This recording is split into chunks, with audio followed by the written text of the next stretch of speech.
ಕೋಡಿಗೆ ಮಡಿಸ್ಕೊಂಡು ಸ್ಪೀಕರ್ಗೆ ಅವಕಾಶ ಕೊಟ್ಟಿಲ್ಲ ಅಂದ್ರೆ ಅಲ್ಲಿ ಅವಾಗೆಲ್ಲ ಪೇಪರ್ ವೇಟ್ ಇಡ್ತಾರೆ, ಇವಾಗ ತೆಗೆದ್ಬಿಡಿ ಅವಾಗಲಿಂದ ಪೇಪರ್ ವೇಟ್ ಬಿಸಾಕ್ತಾರ ಸ್ಪೀಕರ್ ಮೇಲೆ. ಹರಿಪ್ರಸಾದರ ವರ್ತನೆ ಅದು ಇದಕ್ಕೆ ವಿರುದ್ಧವಾದ ಮಾಡಬಾರ್ದಾಗಿ. ಟ್ರೈನಿಂಗ್ ಏನಾಗಿದೆ ಅಂದ್ರೆ ಒಂಥರ ಫ್ಯಾಷನ್ ಆಗುತ್ತೆ. ಟ್ರೈನಿಂಗ್ ಕೊಡೋದು, ಯಾವುದೋ ರೆಸಾರ್ಟ್ ಹೋಗೋದು, ನಮ್ಗೆ ಯಾರನ್ನೋ ಕರೆಸೋದು, ಸ್ಟಾರ್ ಹೋಟ್ಲಗಳಲ್ಲಿ ಊಟ ತಿಂಡಿ ಅರೇಂಜ್ ಮಾಡೋದು, ಸ್ವಾಮೀಜಿಗಳನ್ನ ಇನ್ಯಾರನ್ನ ಕರೆಸೆಲ್ಲ ಕೊಡ್ತಾರೆ. ನಾಗರತ್ನ ಅನ್ನೋದು ದೇವೇಗೌಡರನ್ನ ಹೊರಗಡೆ ಹಾಕ್ಸಿದ್ರು. ನಾನು I am on my legs, will you please resume your seat ಹೇಳಿಲ್ಲ, ಮಾರ್ಷಲ್ ಆಚೆ ದೇವೇಗೌಡರ ಅನಾಮತ್ತಾಗಿ ಎತ್ಕೊಂಡು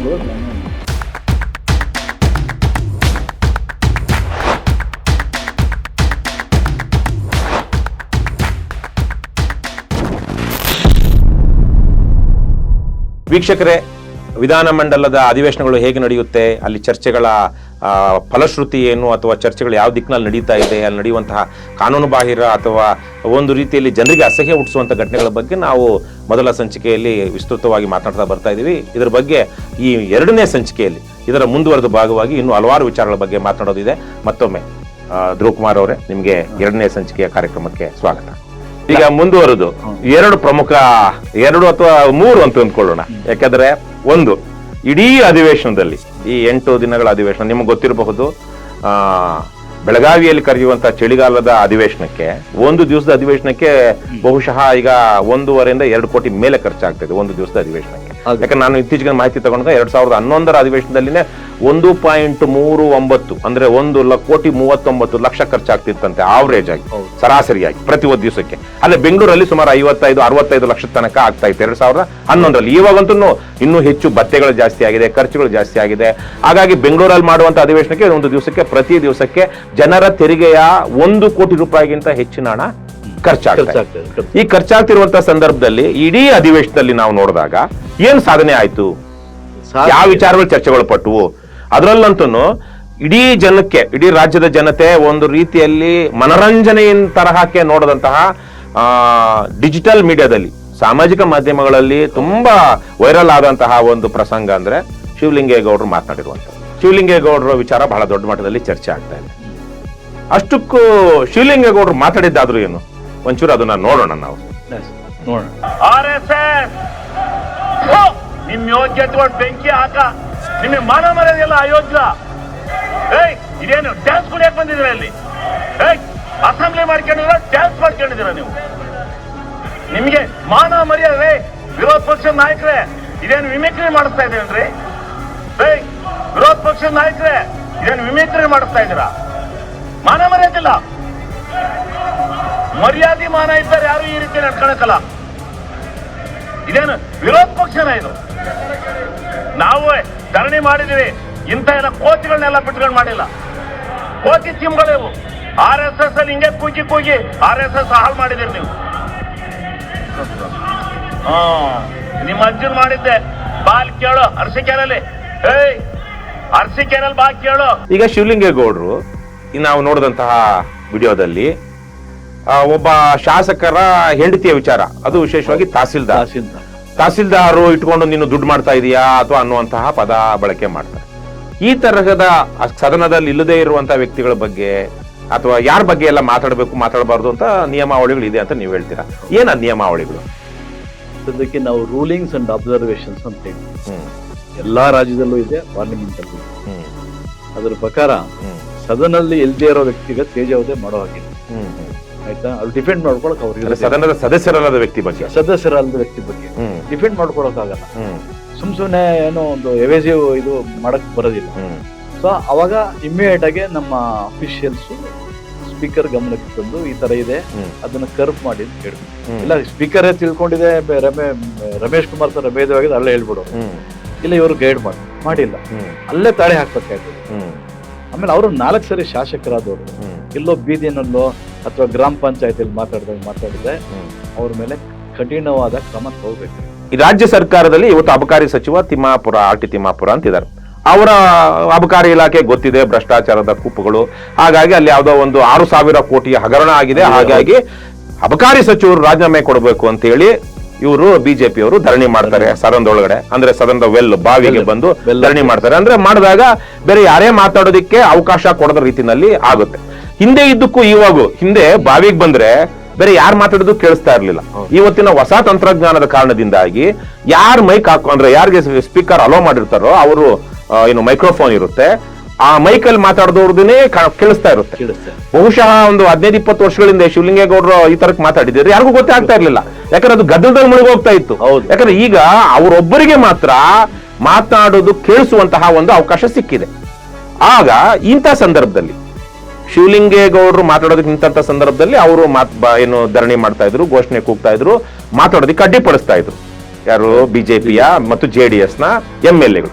ಅಂತಹ ಸಂದರ್ಭದಲ್ಲಿ ಶಿವಲಿಂಗೇಗೌಡರ ವರ್ತನೆ ಮತ್ತು ಸ್ಪೀಕರ್ ಈಗ ಹೇಗಿದ್ರು ಆಗ್ಲೇ ಹೇಳಿದಂಗೆ ಹೊಸ ತಂತ್ರಜ್ಞಾನ ಬಂದಿರೋದ್ರಿಂದ ಇಂತಹ ಸದನವನ್ನ ಗಲಭೆಯಲ್ಲಿ ನಿರತರಾಗಿರುವಂತಹ ಅಥವಾ ಧರಣಿಯಲ್ಲಿ ನಿರತರಾಗಿರುವಂತಹ ಗದ್ದಲದಲ್ಲಿ ಮುಳುಗಿರುವಂತಹ ಸದನವನ್ನ ಮುಂದಕ್ಕೆ ಹಾಕದೆ ನಾವು ಯಾರು ಮಾತಾಡೋದಕ್ಕಾಗುತ್ತೋ ಅವ್ರಿಗೆ ಅವಕಾಶ ಕೊಡುವ ಅನ್ನುವಂತ ರೀತಿಯಲ್ಲಿ ಈಗಿನ ಸ್ಪೀಕರ್ಗಳು ಅಥವಾ ಸಭಾಪತಿಗಳು ನಿರ್ಮಾಣ ತಗೊಳ್ಕೊಳ್ತಿದ್ದಾರೆ. ಇದು ಎಷ್ಟರ ಮಟ್ಟಿಗೆ ಸರಿ? ಮತ್ತೆ ಶಿವಲಿಂಗೇಗೌಡರು ಮಾತನಾಡಿದ ಧಾಟಿ ನೀವು ನಿಮ್ಮ ಇದ್ರಲ್ಲ ನೀವು ಬಹಳ ನೋಡಿದಿರಿ, ಯಾಕಂದ್ರೆ ಗೂಳಿ ಹಟ್ಟಿ ಶೇಖರ್ ಬಟ್ಟೆನೇ ಬಿಚ್ಚಿದ್ರು ವಿಧಾನಸಭೆಯಲ್ಲಿ, ಬಟ್ಟೆ ಶರ್ಟ್ ಎಲ್ಲ ಹರ್ಕೊಂಡಿದ್ರು, ಆ ಟೇಬಲ್ಗಳ ಮೇಲೆ ಹತ್ತಿದ್ರು, ಹೀಗೆಲ್ಲ ಹಲವಾರು ಘಟನೆಗಳು ನಮ್ಮ ಕರ್ನಾಟಕದ IGPನೇ ಮೊಟ್ಟ ಮೊದಲನೇದು ಯಾವಾಗ ಆಯ್ತು ಅಂತ ಹೇಳ್ತಾರೆ. ರಾಮಕೃಷ್ಣ ಹೆಗಡೆ ಅವರು ಮುಖ್ಯಮಂತ್ರಿ ಆಗಿದ್ದಾಗ BJP ಬಣಕರ್ ಸ್ಪೀಕರ್ ಆಗಿರ್ತಾರೆ. ಕ್ರಾಂತಿ ರಂಗದಲ್ಲಿ M ರಾಮಪ್ಪ ಅಂತ ಯಾವುದೊಂದಕ್ಕೆ ಅವಕಾಶ ಕೊಟ್ಟಿಲ್ಲ ಅಂತ ಹೇಳಿ ಹೇಳ್ತಿರೋದು 83, 84, 85 ಕೋಡಿಗೆ ಮಡಿಸ್ಕೊಂಡು ಸ್ಪೀಕರ್ ಅವಕಾಶ ಕೊಟ್ಟಿಲ್ಲ ಅಂದ್ರೆ ಅವಾಗೆಲ್ಲ ಪೇಪರ್ ವೇಟ್ ಇಡ್ತಾರೆ. ಇವಾಗ ತೆಗೆದ್ಬಿಟ್ಟು ಅವಾಗ್ಲಿಂದ ಪೇಪರ್ ವೇಟ್ ಬಿಸಾಕ್ತಾರ ಸ್ಪೀಕರ್ ಮೇಲೆ ನುಗ್ಗಿ ಮೈಕ್ ಕಿತ್ತು ವೈರ್ ಕಟ್ ಮಾಡಕ್ ಹೋಗಿ ಅವ್ರು ಟೋಪಿ ಎಗರಿಸ್ತಾರೆ. ಬಣಕಾರದು ಫಸ್ಟ್ ಈ ತರ violent incident in the history of Karnataka legislature Bihar ತರ ಆಗಿದ್ದು ಅದೇ. ಅದನ್ನ ನಾನು ಒಂದು ಪುಸ್ತಕದಲ್ಲಿ ಬರ್ದಿದ್ದೀನಿ 84, 85 ಸರಿಯಾಗಿ 30 ವರ್ಷಗಳ ಹಿಂದೆ, 40 ವರ್ಷಗಳ ಹಿಂದೆ. ಸೊ ಅದಾದ್ಮೇಲೆ ಈಗ ಎಲ್ಲಾ ಮಾಮೂಲಿ ಆಗ್ಬಿಟ್ಟಿದೆ ಇಂತರದ ಇವೆಲ್ಲ ಸಣ್ಣ ಪುಟ್ಟ ಅನ್ಸುತ್ತೆ. ಆದ್ರೆ ಮೊನ್ನೆ ರಾಜ್ಯಪಾಲರು ಏನಿತ್ತಲ್ಲ ಅದಕ್ಕೆ ನಮ್ಮ ಸರ್ಕಾರದ ಸಾಧನೆಗಳೇನು, ಹಿಂದಿನ ವರ್ಷ ಏನಿತ್ತು, ಈಗ ಏನ್ ಮಾಡ್ತಾ ಇದೀವಿ, ಮುಂದೆ ಏನ್ ಮಾಡ್ಬೇಕು ಅನ್ನೋದನ್ನ ಓದಿಸ್ಬೇಕು. ಅದ್ರಲ್ಲಿ ರಾಜಕೀಯ ವಿಷಯ, ಪಕ್ಷದ ವಿಚಾರ ಪ್ರಸ್ತಾಪ ಆಗಬಾರ್ದು, ಕೇಂದ್ರ ಸರ್ಕಾರನ ಟೀಕೆ ಮಾಡಬಾರ್ದು, ಸದನದಲ್ಲಿ ಇಲ್ದೇ ವ್ಯಕ್ತಿಗಳ ಬಗ್ಗೆ ಇದಾಗಬಾರ್ದು ಈ ತರ. ಆಮೇಲೆ ಅನುದಾನಗಳ ಬಗ್ಗೆ, ಸ್ಪೆಷಲಿ ಅನುದಾನ ಕೊಟ್ಟಿಲ್ಲ ಅನ್ನೋದ್ರ ಬಗ್ಗೆನೂ ರೂಲಿಂಗ್ಸ್ ಇದಾವೆ. ಅದನ್ನ ಇಲ್ಲಿ ಕೇಳೋದಲ್ಲ ಅಂತ ಅದೆಲ್ಲ ಸರ್ಕಾರದ ಬಗ್ಗೆ ಆ ಹಿನ್ನೆಲೆಯಲ್ಲಿ ಅವ್ರೇನ್ ಮಾಡಿದ್ದಾರೆ, ಅವರು ನಾನು ಬರಲ್ಲ ಅಂತ ಏನು ಹೇಳಿದ್ದಾರೆ. ಆಮೇಲೆ ಇವರೆಲ್ಲ ಹೋಗಿ ಹೊಲಿಸ್ತಾರೆ, ಬರ್ತಾರೆ. ಬರ್ದೇ ತಪ್ಪಾಗ್ತಿತ್ತು ಅವ್ರದ್ದು. ರಾಜ್ಯಪಾಲರು ಬರ್ದೇ ಇದ್ರೆ ಬಹಳ ಅಕ್ಷಮ್ಯ ಆಗ್ತಾ ಇತ್ತು. ಬಂದ್ರು ಮಾಮೂಲಿ ಒಂದ್ ಪ್ಯಾರ 2 ಓದಿದ್ರು, ಅದು ಮುಗಿದ್ ಸಡನ್ ಆಗಿ ಹೋಗ್ತಾರೆ ಅವರು. ರಾಷ್ಟ್ರಗೀತೆ ನುಡ್ಸೋದಕ್ಕೆ ಅವಕಾಶ ಆಗಲ್ಲ. ಅದಕ್ಕೆ ಇವ್ರು ರಾಷ್ಟ್ರಗೀತೆ ಅವಮಾನ ಮಾಡೋಕೆ ಇವ್ರು ಹೇಳ್ತಾರೆ. ಅಲ್ಲಿ ಇದ್ದಂತವ್ರು ನಮ್ಮ ಆಫೀಸರ್ಸ್ ಮಾರ್ಷಲ್ ಅವರು ಅಲ್ಲೇ ಹೇಳ್ಬಿಟ್ಟು ಸ್ಪೀಕರ್ಗೆ ಒಂದ್ ನಿಮಿಷ ಇದು ರಾಷ್ಟ್ರಗೀತೆ ಆದ್ಮೇಲೆ ಹೊರಡಿ ಅಂತ ಹೇಳ್ಬೇಕಾಯ್ತು. So it is a failure on the part of the legislature secretary. ಇವಾಗ ಅಲ್ಲಿ ವಿಧಾನಸಭಾ ಅಥವಾ ಕಾರ್ಯದರ್ಶಿಗಳಿದ್ದಾರೆ ಮೇಲೆ ಇವ್ರು ಡಯಾಸ್ ಅಲ್ಲಿ ಇರೋದು ಅವ್ರು ಅಲ್ಲಿ ಹೇಳ್ಬೇಕಾಗ್ತದೆ. ಅಲ್ಲೇ ಅದಲ್ಲಿ ಕೌನ್ಸಿಲ್ ಪ್ರೋಟೋಕಾಲ್ ಫಾಲೋ ಮಾಡಿ ಅಂತ ಹೇಳ್ಬೇಕಾಗಿತ್ತು. ಕೌನ್ಸಿಲ್ ಕಾರ್ಯದರ್ಶಿ ಮಹಾಲಕ್ಷ್ಮಿ ಸ್ಟೇಟ್ ಅವ್ರು ಹಿಂಗ್ ತೋರಿಸ್ತಾರೆ, ಏನೋ ತೋರಿಸ್ತಾರೆ. ಅವ್ರಿಗಂದ್ರೆ ಅದನ್ನ ಹೇಳಕ್ ಆಗಲ್ಲ ರಾಜ್ಯಪಾಲರು ಕೈಲಿ ಹಿಂಗ್ ಅಂತಾರೆ. So it is A failure on the part of the legislature. ಅಧಿಕಾರಿಗಳ ಕರ್ತವ್ಯ ಲೋಪ ಅಲ್ಲಿಂದ ಸ್ಟಾರ್ಟ್ ಆಗುತ್ತೆ. ಆಮೇಲೆ ಯಾರು ಇರಬಾರ್ದು ಮೆರವಣಿಗೆ. ನಾನು ಹೇಳ್ತೀನಿ ಮೊದ್ಲು 5 ಜನ ಮೇಲೆ ಇರಬಾರ್ದು. ಈಗ ಎಲ್ಲಾರು ಹಿಂದೆ ಹೋಗ್ತಾರೆ. ಅವರು ಒಳಗಡೆ ಬಂದಿದ್ದಾರೆ. How has the speaker has allowed ಆ ಜನತ ಬ್ಲೂ ಡ್ರೆಸ್ ಹಾಕೊಂಡು ಬೌನ್ಸರ್ ಗಳೆಲ್ಲ ಒಳಗೆ ಹೋಗ್ತಾರೆ. ಆಮೇಲೆ ಹರಿಪ್ರಸಾದ್ ಹಿಂಗ್ ಕೂತ್ಕೊಂಡು ಎದುರುಗಡೆ ಹೋಗ್ತಾರೆ. ಆಯ್ತಾ, ಅದು it is highly objectionable. The speaker should have taken action. ಅದು ಸಭಾಪತಿಗಳು ಹೇಳ್ಬೇಕಾಯ್ತು. ಹರಿಪ್ರಸಾದರ ವರ್ತನೆ ಅದು ಇದಕ್ಕೆ ವಿರುದ್ಧವಾದ ಮಾಡಬಾರ್ದಾಗಿತ್ತು. ಪ್ರತಿಭಟನೆ ಮಾಡಬಹುದು, ಅದಾದ್ಮೇಲೆ ಹೊರಗಡೆ ಹೋಗಿ ಟಿವಿನವ್ರ ಮುಂದೆ ಹೇಳ್ಬೋದಾಯ್ತು, ಒಂದ್ ಪ್ರೆಸ್ ಕಾನ್ಫರೆನ್ಸ್ ಮಾಡ್ಬೋದಾಯ್ತು, ಹೌಸ್ ಅಲ್ಲಿ ಒಂದನ ಚರ್ಚೆ ಟೈಮಲ್ಲಿ ಹೇಳ್ಬೋದಾಯ್ತು. ಬಟ್ ಇದು ಒಂಥರ ಗೂಂಡಾಗಿರಿ ವರ್ತನೆ. ಅದು ಮಾಡಿದ್ದು ಅಕ್ಷಮ್ಯ, ಮಾಡಬಾರ್ದು. ರಾಜ್ಯಪಾಲರು ಬರೋದಿಲ್ಲ ಅಂತ ಹೇಳಿದ್ದು ತಪ್ಪು. ಆಮೇಲೆ ಹೋಗೋದಕ್ ಮುಂಚೆ ರಾಷ್ಟ್ರಗೀತೆ ನುಡ್ಸೋದಕ್ ಮುಂಚೆ ಹೋಗುವಾರಾಗಿತ್ತು ಅವ್ರು, ಅದು ಅವ್ರ ತಪ್ಪು. ಮತ್ತೆ ಮೆರವಣಿಗೆಯಲ್ಲಿ ಯಾರು ಸರ್ ಹೇಳಿದ್ರ ಬೌನ್ಸರ್ಗಳಂತೆ ಮುಖ್ಯ ಶಿಕ್ಷಕರೆಲ್ಲ ಹೋಗ್ತಾರೆ. ಅದು ಪಾವಿತ್ರತೆ ಹಾಳಾಗ್ಬಿಡ್ತು.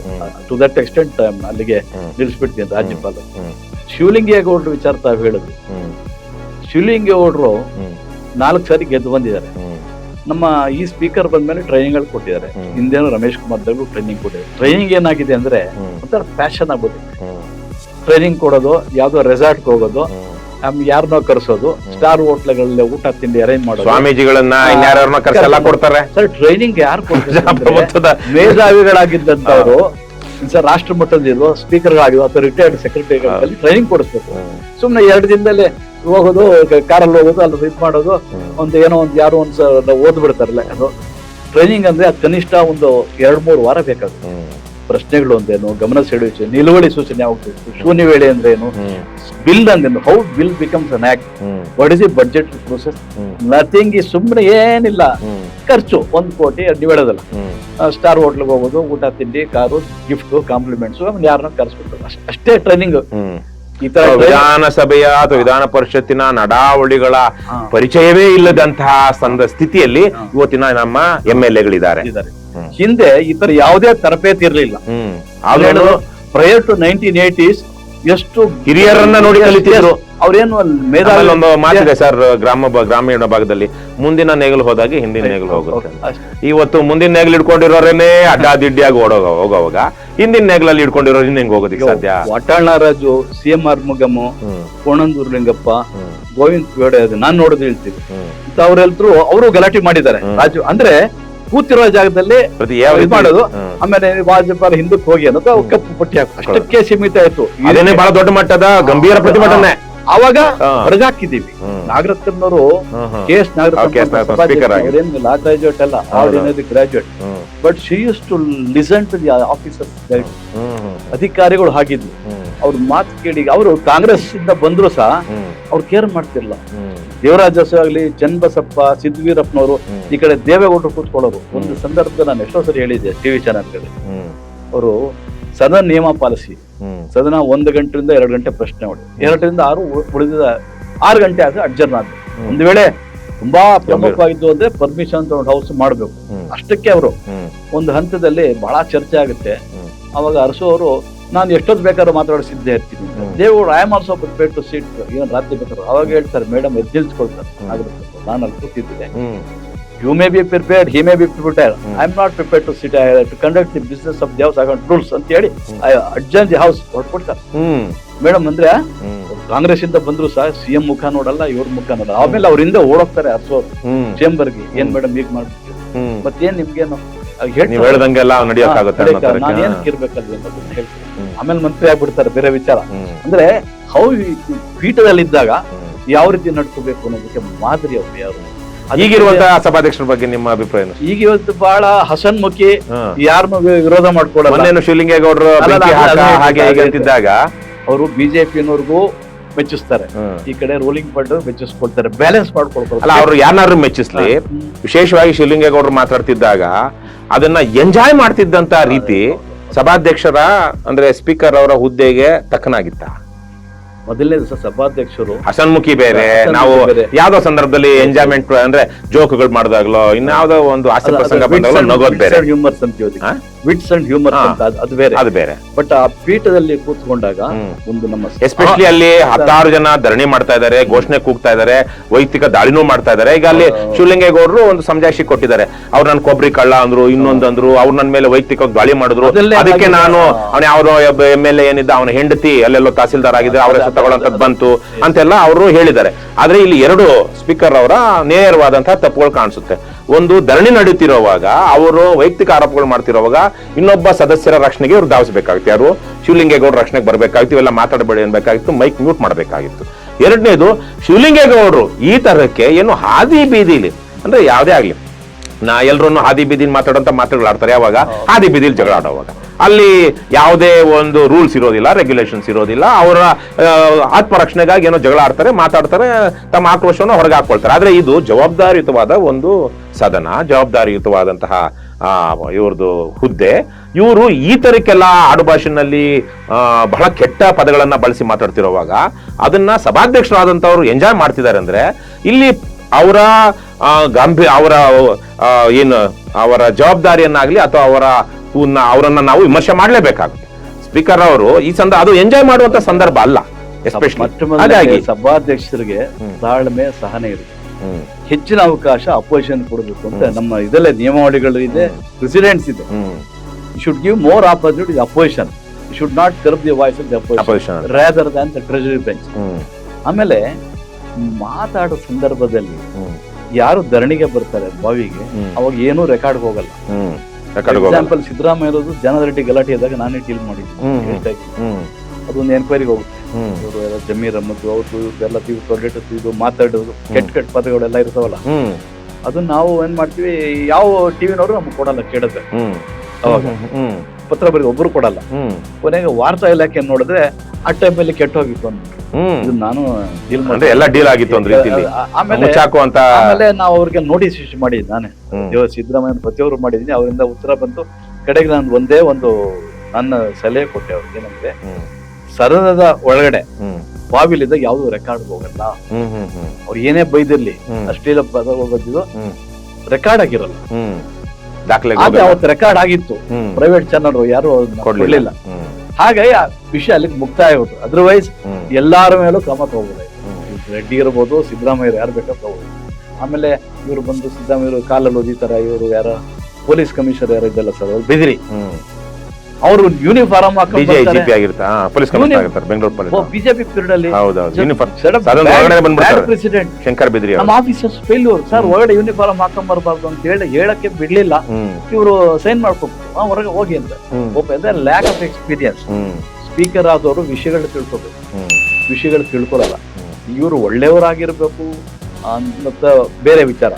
ನಮ್ಮ ಕರ್ನಾಟಕದ ವಿಧಾನಸಭೆ ಅಥವಾ ವಿಧಾನ ಪರಿಷತ್ತಿನಲ್ಲಿ ಹೇಗೆ ನಾವು ವಿಧಾನಸಭೆಯನ್ನ ಅಥವಾ ವಿಧಾನ ಪರಿಷತ್ತನ್ನ ಪರಿಣಾಮಕಾರಿಯಾಗಿ ಮತ್ತೆ ನಮ್ಮದೇ ವಿಚಾರಗಳನ್ನ ಏನು ಮುಂದಿಡೋದಕ್ಕೆ ಬಳಸ್ಕೊಳ್ಬಹುದು ಅನ್ನುವಂತಹ ನಿಟ್ಟಿನಲ್ಲಿ ನೀವು ಹೇಳಿದ್ದೀರಾ. ಆಗ್ಲೇ ಹೇಳಿದಾಗೆ ಹಲವಾರು ವಿಚಾರಗಳ ಬಗ್ಗೆ ನೀವು ಬಹಳ ದೊಡ್ಡ ಮಟ್ಟದಲ್ಲಿ ಬೆಳಕನ್ನ ಚೆಲ್ಲಿದ್ದೀರಾ. ಈ ಚರ್ಚೆಗಳನ್ನ ನಾವಿಬ್ರು ಮಾಡಿದಂತೆ 2 ಸಂಚಿಕೆಗಳ ಚರ್ಚೆಗಳನ್ನ ನಮ್ಮ ರಾಜ್ಯದ ಶಾಸಕರುಗಳು, MLAಗಳು ಮತ್ತು MLCಗಳು ನೋಡೋದ್ರ ಮೂಲಕ ತಮ್ಮ ಕೆಲವೊಂದು ನಡವಳಿಕೆಗಳನ್ನು ತಿದ್ದುಕೊಂಡು ಸದನದಲ್ಲಿ ತಮ್ಮ ವರ್ತನೆಗಳನ್ನು ಬದಲಾಯಿಸಿಕೊಂಡು ಸದನದ ಪಾವಿತ್ರ್ಯವನ್ನ ಘನತೆಯನ್ನು ಎತ್ತಿಡಲಿ ಮತ್ತೆ ಜನಪರವಾಗಿ ಜನಹಿತವಾಗಿ ಅಲ್ಲಿ ಚರ್ಚೆ ಮಾಡಲಿ ಅಂತ ನಾವು ಭಾವಿಸೋಣ. ಇಷ್ಟೊತ್ತು ನೀವು ನಮ್ಮ ಈ ದಿ ಫೈಲ್ ಟಾಕ್ ನಲ್ಲಿ ಭಾಗವಹಿಸಿದ್ದಕ್ಕೆ ಮತ್ತು ತಮ್ಮ ವಿಚಾರಗಳನ್ನು ಹಂಚಿಕೊಂಡಿದ್ದಕ್ಕೆ ತಮಗೆ ವಂದನೆಗಳು. ನಮಸ್ಕಾರ. ಇವತ್ತು ನಾನು ನಿಮ್ಮಲ್ಲಿ ಒಂದು ಮನವಿ ಮಾಡ್ತಾ ಇದ್ದೀನಿ. ದಿ ಫೈಲ್ ಕಳೆದ 3 ವರ್ಷಗಳಿಂದ ಯಾರ ಮುಲಾಜಿಗೂ ಒಳಗಾಗದೆ ನಿಷ್ಪಕ್ಷಪಾತವಾಗಿ ತನಿಖಾ ವರದಿಗಳನ್ನ ನಿಮ್ಮ ಮುಂದೆ ಇಡ್ತಾ ಇದೆ. ಕೋವಿಡ್ ಹಗರಣ ಆಗಿರ್ಬೋದು, ಶಿಕ್ಷಕರ ನೇಮಕಾತಿಯಲ್ಲಿನ ಅಕ್ರಮವಾಗಿರ್ಬೋದು, ಸರ್ಕಾರದ ಹಲವಾರು ಭ್ರಷ್ಟಾಚಾರಗಳನ್ನ ದಾಖಲೆ ಸಮೇತ ಬಯಲು ಮಾಡ್ತಾ ಇದೆ. ನಮ್ಮ ಈ ವರದಿಗಳನ್ನ ಆಧರಿಸಿ ತನಿಖಾ ಆಯೋಗಗಳು ರಚನೆ ಆಗಿದೆ. ನಮ್ಮ ಸಂಸ್ಥೆ ಹೀಗೆ ನಿರಂತರವಾಗಿ ನಿರ್ಭೀತಿಯಿಂದ ಸ್ವತಂತ್ರವಾಗಿ ಮುಂದುವರಿಯೋದಕ್ಕೆ ನಿಮ್ಮ ಸಹಾಯ ಅತ್ಯಗತ್ಯ.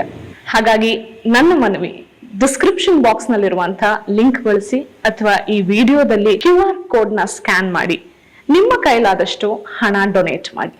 ಈ ಮೂಲಕ ಸ್ವತಂತ್ರ ಪತ್ರಿಕೋದ್ಯಮವನ್ನ ಬೆಂಬಲಿಸಿ. ನಮಸ್ಕಾರ.